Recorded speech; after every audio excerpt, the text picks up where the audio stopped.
What's going on with you two? I exclaimed as I walked in from work, only to find my husband and daughter sprawled on the living room floor. What's wrong? I rushed to their side, panic rising in my chest. They were both in the midst of a seizure, struggling to breathe. Without hesitation, I dialed for paramedics, and they were swiftly transported for treatment. As we rushed to the hospital, I was bombarded with questions, but all I could offer were fragmented observations. I was as clueless as anyone about what had caused this sudden collapse. In the hospital, as the doctors tended to them, I was ushered into a separate room, heart pounding with dread. "Are they okay?" I asked, desperation lacing my voice. "They'll be fine," the doctor assured me, especially Bonnie. The gravity of the situation hit me like a ton of bricks. My strength seemed to evaporate at the doctor's words. From that moment, I was thrust into a whirlwind of uncertainty. My name is Wendy, and for the past 5 years, I've been married to Harley, living with our daughter Bonnie. I met Harley during my days as a post office clerk. He frequented the office to send out his handmade items for sale on a flea market app. What began as mere clerical exchanges gradually evolved into conversations, and soon I learned his name. After one routine transaction, Harley left me a piece of paper, hastily scrawled with his phone number. I hesitated, unsure of what to do. Eventually, curiosity won over, and I dialed the number. "Hello!" His voice on the other end was a mix of surprise and anticipation. "Is this Wendy?" he asked. "Yes, it's me. Did you give me your number?" I couldn't help but chuckle. I had been jittery before making the call, but somehow, those nerves dissipated as soon as we began talking. Before I knew it, an hour had flown by, and Harley casually asked me out on a date for the following week. "Next week sounds perfect," I replied, feeling a surge of excitement. "I'm looking forward to it." And so our dates became a regular occurrence. With each outing, we grew closer, our connection deepening organically. It wasn't long before our companionship blossomed into something more meaningful. There were no grand declarations of love, just a gradual understanding between us. When I was 26 and Harley was 28, he proposed. My response was an enthusiastic yes. I envisioned a blissful married life ahead of us, but reality had other plans. "I'm glad your parents were so welcoming," Harley remarked as we walked towards my childhood home. "I hope mine will be too." "I'm not so sure about that," I admitted, "but let's hope for the best." As we entered, my parents greeted us warmly, offering their congratulations. It was a heartwarming moment until my sister, Muriel, appeared. "Did you forget to tell Mr. Harley about me?" she teased, catching me off guard. "I'm sorry, I should have explained," I stammered, feeling a pang of guilt for not preparing Harley. Once the confusion was cleared up, pleasantries were exchanged, but little did I know, this encounter would unravel into a nightmare. Afterwards, my sister and I discussed the situation. Our relationship had never been particularly close, especially after I left home to support our ailing mother.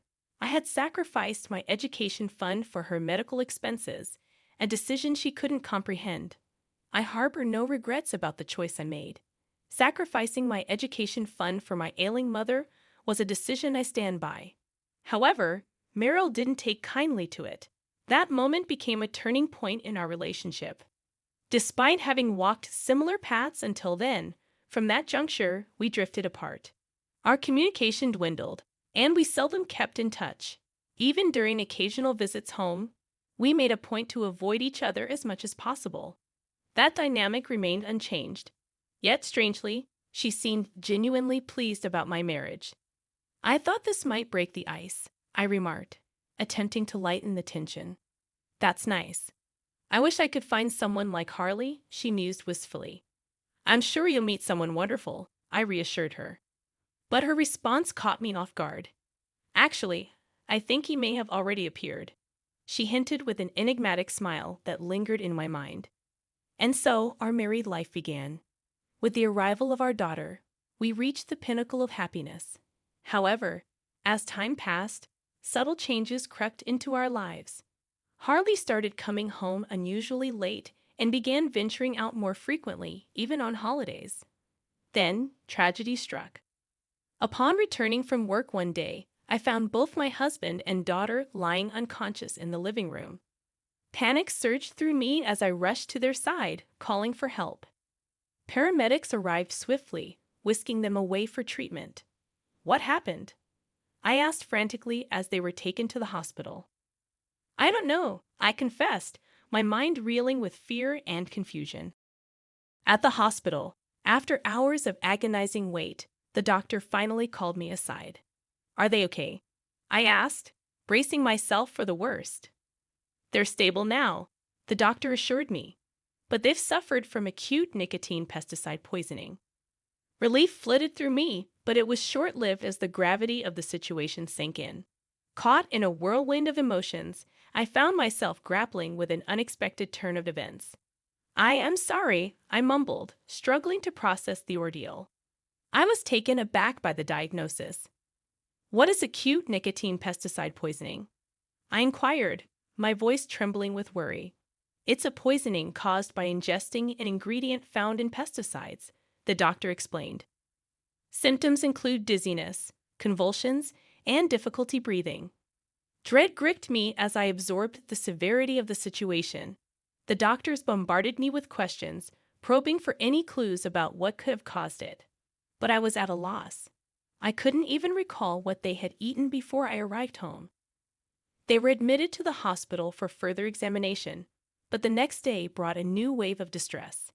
Police officers arrived at our home. What's going on? I demanded, my heart racing with anxiety. This case appears to be more than just an accident. One officer stated, we'll be investigating it as a potential crime.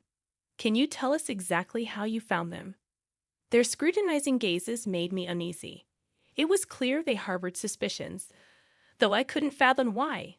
Nevertheless, I cooperated with their inquiries, hoping to dispel any doubts. During the search, an officer discovered pesticides in our trash can. I don't know anything about this, I protested, genuine confusion clouding my mind. I don't remember buying it. Despite my protests, I was escorted to the police station for further questioning. I reasoned that fleeing would only deepen their suspicions.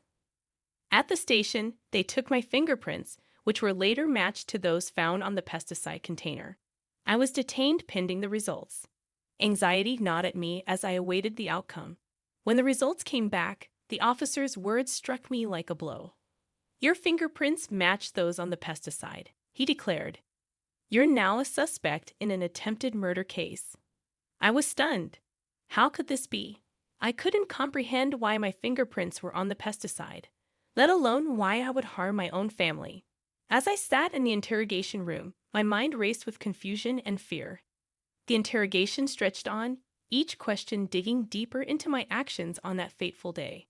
It started like any other day. I began, my voice trembling. I went to work at the post office as usual. After my usual lunch at a nearby cafe, which lasted about an hour, I returned home. I recounted to the officer. He seemed satisfied, but then he asked about the day before. That afternoon, I went to a nearby supermarket and bought a cake, I explained. After that, I went straight home. The officer then presented me with a laptop. Take a look at this, he said, showing me a video clip from a surveillance camera at a store. In the footage, a woman stood in front of a shelf stocked with pesticides. Is that not you in the video? The officer inquired. My heart skipped a beat as I scrutinized the screen. What is this? Why, it's me, I gasped. But then realization dawned on me. No, wait, this is not me. The officers exchanged incredulous glances. Are you sure? One asked cautiously. I pointed to the screen, where I noticed a detail. Look here, I urged, indicating a mole near the woman's mouth. I don't have a mole. This isn't me. It's my twin sister, Meryl. The revelation stunned even the police. Your twin sister. They echoed in disbelief. As they reviewed the evidence, they found footage of me at the supermarket wearing the same clothes as the woman in the video. However, no one outside my family would know if I had left the house dressed like that. It all makes sense now, I murmured. That's what it meant. Concern flooded me as I realized the implications. What has happened to my husband? I inquired anxiously. If he's out of the hospital and back at home, please check on him immediately. I believe he's been seeing my sister. The officer looked taken aback. How can you be so sure? Taking a deep breath, I explained, because they're having an affair. They're trying to frame me. But your husband is a victim too, isn't he? That way, suspicion would be diverted. The gravity of the situation seemed to dawn on the police. We'll need to investigate further, the officer conceded. I understand, I replied. But please check on both of them. It'll reveal everything. I understood that I was being detained. Typically, I would have been arrested immediately, but they decided to hold off on my arrest, recognizing the significance of my testimony. It felt like I was hanging on by a thread. 2 days later, I was summoned back to the interrogation room. As you suspected, we looked into your husband and found evidence of an affair, the officer informed me. We spoke to him, and he confessed to everything. I'm sorry about this, the officer continued. It was our oversight. For the time being, I was exonerated, but the ordeal was far from over. The betrayal by Harley and Merrill cut deep, especially considering they had implicated my young daughter. I knew I had to confront Harley. You've done a despicable thing, I told him, struggling to contain my anger. I can't believe you involved Bonnie in this to frame me. Merrill must have been behind this. Indeed, it turned out that Merrill had orchestrated the entire scheme. She had suggested preparing pesticides to frame me as a murderer. Harley, under her influence, had bought the pesticide and laced the cake with it while I was away at work, just as I had come to visit him. So, where is Merrill? I demanded. I don't know, Harley confessed. I couldn't reach her before the police took me. She must have run away. You'll pay for your crimes, I warned him. You're not getting away with this. As expected, Merrill had disappeared, but the police eventually found her hiding out at a man's home she had met through a dating service.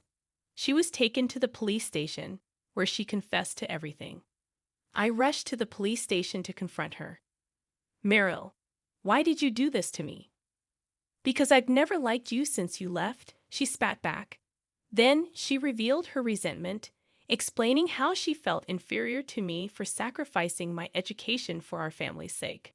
Despite the pain and betrayal, I couldn't help but feel a pang of pity for my sister. Her negative feelings towards me had festered over time, culminating in incidents like this one. Was that why you approached Harley? I asked, struggling to comprehend her motives. I just thought that if I slept with your husband, you would despair, she confessed coldly. When he came to greet me at the wedding, I knew I could manipulate him. In other words, she didn't choose Harley for who he was. She chose him because he was my husband. He said he was going to be with you when I was gone. That stupid man had a crush on me. I just made it easy for me to take advantage of him, she continued, devoid of remorse. I can't forgive Harley, but still, he was just being used by her. Despite the betrayal, I couldn't help but feel a sense of pity for Harley. Why did you target Bonnie? I demanded, struggling to contain my anger. Of course, it's because she's your daughter, she retorted, callously confirming my suspicions. Well, whatever the reason, what you did is unforgivable. You'll pay for it for the rest of your life, I vowed, my voice trembling with anger. With those words, she was taken away. The trial of Harley and Merrill commenced.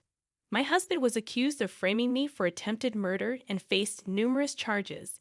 In the end, he was sentenced to prison, including payment of alimony. Merrill, too, faced trial, and despite her execution, she would soon serve her sentence and come out.